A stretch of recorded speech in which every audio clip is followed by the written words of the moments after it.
بسم اللہ الرحمن الرحیم ورجع الشفیع بالثمن فقط ان بنا او غرس ثم استحقت۔ اب مسئلہ یہ ہے کہ شفیع نے زمین مشتری سے لی شفے میں،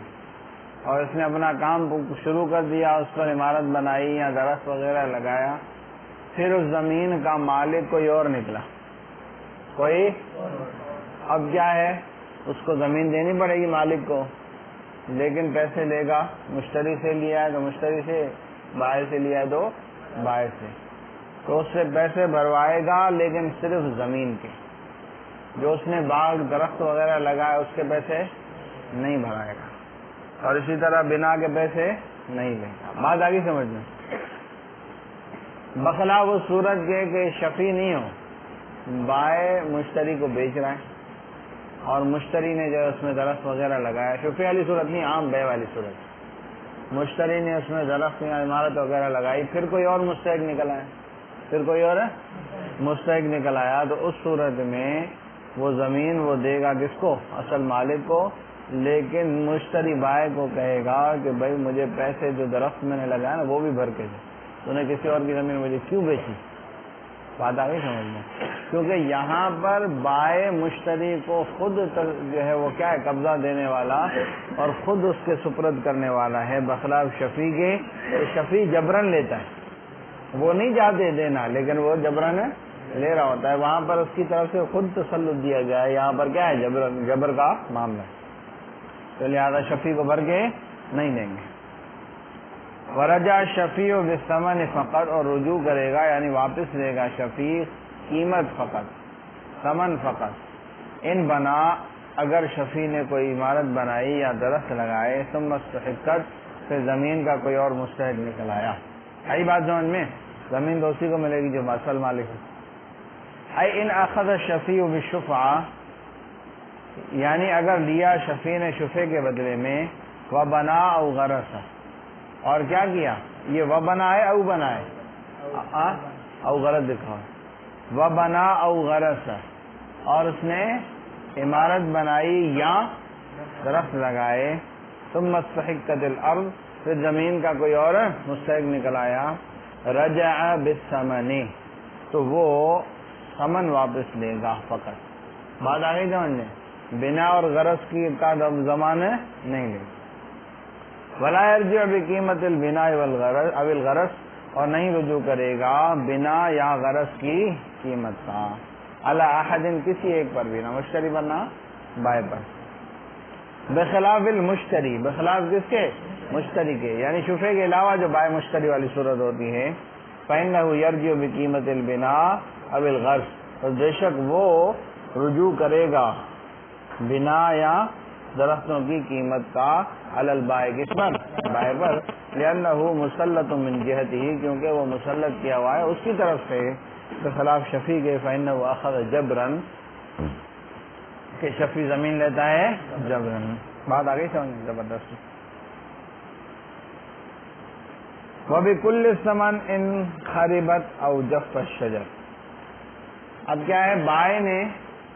زمین دی مشتری کو، اس ٹائم درخت لگے ہوئے تھے، کیا، لیکن جب تک شفیع شفا کرے اور طلب مواسبت کرے، طلب اشاعت کرے، طلب خصومت کرے، تب تک جو ہے اس نے درختوں کو پانی وانی دیا نہیں، درخت جل گئے، سوکھ گئے، یا بنا خراب ہو گئی، تو اب شفیع جو ہے وہ یہ نہیں کہے گا کہ درختوں کے پیسے کاٹوں گا، نہیں بھائی، نہیں، یہ بات نہیں ہے، آفت سماویہ کی وجہ سے اس نے کچھ نہیں کیا، اس نے اپنا کام پورا کیا، ایسا ہی کسی آفت کی وجہ سے درخت جو ہے وہ خراب ہو گئے، سوکھ گئے، بات آ گئی سمجھ میں، تو اس صورت میں شفیع جو ہے وہ پورا ثمن دے کر وہ زمین لے گا، بات آئی سمجھ میں۔ لیکن اگر اس نے اپنے جان بوجھ کے جو ہے وہ کیا کیا، خراب کیے ہیں، تو اس صورت میں شفیع زمین کی قیمت بھی، وہ جو بنا اور غرض کی جو قیمت ہے نا وہ کاٹے گا، وہ کیا ہے، اس سے کاٹ کے لے گا، اور زمین کو اس کے حصے کے ساتھ لے گا، حصے کے ساتھ سمجھتے ہو نا، یعنی وہ کاٹ پاٹ کے بقایا پہ سمجھ، بات آئی سمجھ میں۔ کہتے ہیں بکل ثمن، پوری قیمت میں لے گا،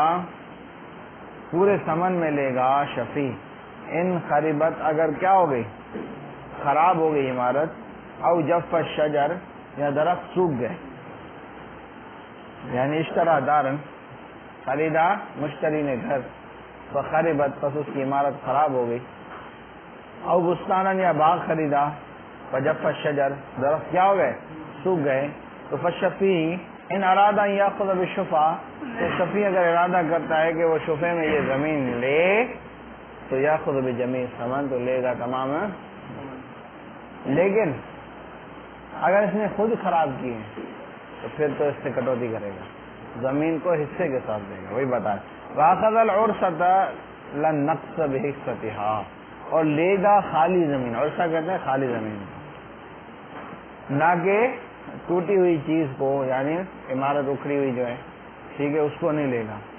بحصتها زمین کے حصے میں جو قیمت آتی ہے اس کے بدلے میں،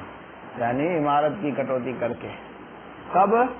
ان ہدم المشتری البناء، اگر مشتری نے خود عمارت کو منہدم کیا، مشتری نے خود عمارت کو منہدم کیا، بات آئی سمجھ میں؟ انما یاخذ بالحصہ، یہاں پر لے گا حصے کے بدلے میں، یعنی جو زمین کا حصے میں پیسے آتے ہیں اتنے بدلے میں، کیونکہ مشتری نے قصد کیا ہے اتلاف کا، قصدن اس نے اتلاف کیا ہے کس کا عمارت کا، اور بالاول اور پہلی صورت میں تلف بعاصفۃ سماویۃ، وہ تلف ہوا ہے آسمانی آفت کی وجہ سے، ولا یاخذ النقض، اور ٹوٹی ہوئی عمارت ملبہ وغیرہ وہ نہیں لے گا، لأنہ لیس بعقار، کیونکہ وہ زمین ہے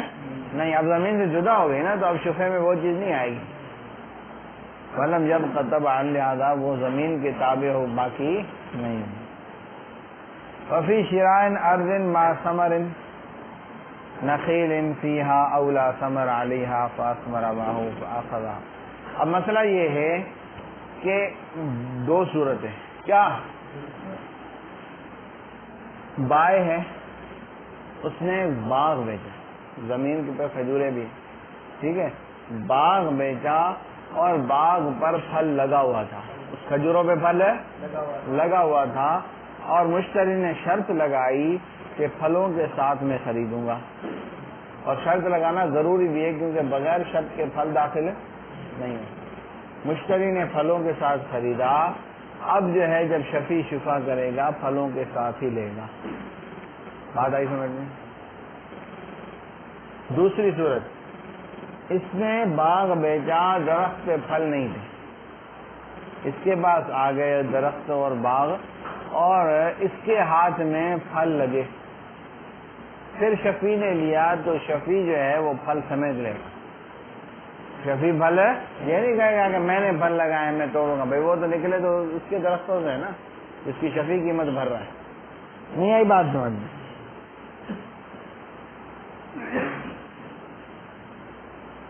بات آگے سمجھ میں؟ یہ دو صورتیں ہو گئی۔ اب پہلی صورت میں، پہلی صورت کون سی ہے؟ پھل بائے کے پاس لگے ہوئے تھے، اس نے شرط کے ساتھ خریدے ٹھیک ہے، اور اب اس نے پھل توڑ دیے، پھل جو دے اتار کے کھا پی لیے ٹھیک ہے، اور پھر جو ہے وہ شفیع نے شفا کیا، تو اس صورت میں شفیع جو ہے پھل کی قیمت اس سے کم کرے گا، پھل کی قیمت ہے کیونکہ بے میں پھل داخل تھے، بات آئی سمجھ میں؟ بے کے پھل کے پیسے بھروائے گا، لیکن اگر اس کے پاس پھل نہیں دے، دوسری صورت جو دی، اس کے بعد آگے اس نے پھل لگائے پھر توڑ کے کھا بھی لیے، تو اب جب شفیع لے گا تو پوری قیمت میں لے گا، پھل کے پیسے کاٹے گا نہیں، کیونکہ بے کے وقت پھل موجود ہے، بات آگے سمجھ میں؟ بات سمجھ گئے؟ دیکھو، وفی شراء ارض مع ثمر نخیل، زمین کے خریدنے میں کھجور کے پھل کے ساتھ، فیہا ٹھیک ہے، اس میں اولا ثمر علیہا، یا اس پر پھل نہیں تھے پہلے، فاثمر معہ، بس پھل آ گئے مشتری کے پاس، اخذہا تو مشتری لے گا بثمرہا، پھل کے ساتھ، کس کے ساتھ لے گا؟ مشتری بول رہا ہوں، شفیع، اور شفیع اس کو کس کے ساتھ لے گا؟ پھل کے ساتھ۔ اس کی تفصیل آگے آ رہی ہے تفصیلات میں، یہاں پہ مختصر لکھا ہے۔ وَبِحِصَّتِهَا مِنَ الثَّمَنِ إِنْ جَزَّهُ الْمُشْتَرِي فِي الْأَوَّلِ،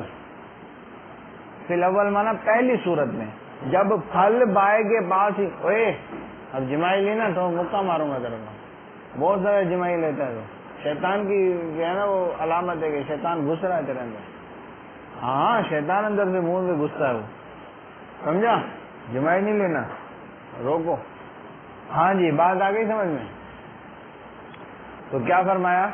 کہ پہلی صورت میں جو میں نے بتایا کہ اس نے پھل توڑ دیے تو اس صورت میں شفیع زمین اور درختوں کے حصے کے بدلے میں زمین لے گا، نہ کہ پھل کے پیسے کاٹے گا. پھل کے پیسے وہی بتا رہے ہیں. ابھی حصتها من الثمن، اور زمین کے ثمن میں سے جو حصہ ہے اس کے بدلے میں لے گا. ان جزہ المشتری، اگر پھلوں کو توڑ دیا مشتری نے فی الاول پہلی صورت میں جب پھل شروع سے موجود تھے، وبالکل فی الثانی، اور دوسری صورت میں کل ثمن میں لے گا. دوسری صورت کون سی ہے کہ بائع کے پاس موجود نہیں تھے، مشتری نے لگائے پھل. سمجھ گئے؟ بتا رہے ہیں ساری صورت وضاحت. اس طرح ارضن خریدی زمین، ٹھیک ہے، مشتری نے، اور ذکر ثمر النخیل، اور اس نے کھجور کے پھلوں کا تذکرہ کیا لے میں کہ یہ بھی لوں گا، یہ بھی ساتھ لوں گا. کیوں تذکرہ کیوں ضروری ہے؟ اذ لا يدخل بدون ذکر، کیونکہ پھل داخل نہیں ہوتے بغیر ذکر کرنے کے. ٹھیک ہے، ایک صورت یہ. او شرع، یا مشتری نے وہ زمین خریدی ولم یکن علی الشجر ثمر، اور نہیں تھے درخت پر پھل. فاثمر فی ید المشتری، پس پھل آ گئے مشتری کے قبضے میں. تو فالشفیع یاخذ الارض، اب شبہ کر رہا ہے تو لے گا زمین پھل کے ساتھ دونوں مسئلوں میں. یہ وہ صورت ہے جب اس نے توڑے نہیں ابھی. وَإِنْ جَزَّهُ الْمُشْتَرِي، اور اگر مشتری نے توڑ دیے پھل تو فالشفیع یاخذ الارض بدون ثمر النخیل، تو شفیع لے گا زمین کھجور کے پھلوں کے بغیر. لیکن فی الفصل الاول، لیکن پہلی والی صورت میں، یعنی جب بائع کے پاس ہی پھل موجود تھے، ٹھیک ہے، یاخذ بحصۃ الارض من الثمن، لے گا زمین کے حصے کے ثمن میں سے زمین کے حصے کے پیسے دے گا. بات آئی سمجھ لیں. اور فی الفصل ثانی، اور دوسرے مسئلے میں یاخذ بکل ثمن، لے گا پورے ثمن میں، کیونکہ ثمر جو ہے وہ نہیں تھے موجود عقد کے وقت. فلا یقابلہ شیء من الثمن، لہذا اس کے مقابلے میں ثمن کی کوئی چیز نہیں ہوگی. آئی بات سمجھ میں؟ چلو بھائی، صلی اللہ تعالی علی حبیبی سیدنا محمد وعلی آلہ واصحابہ اجمعین برحمتک یا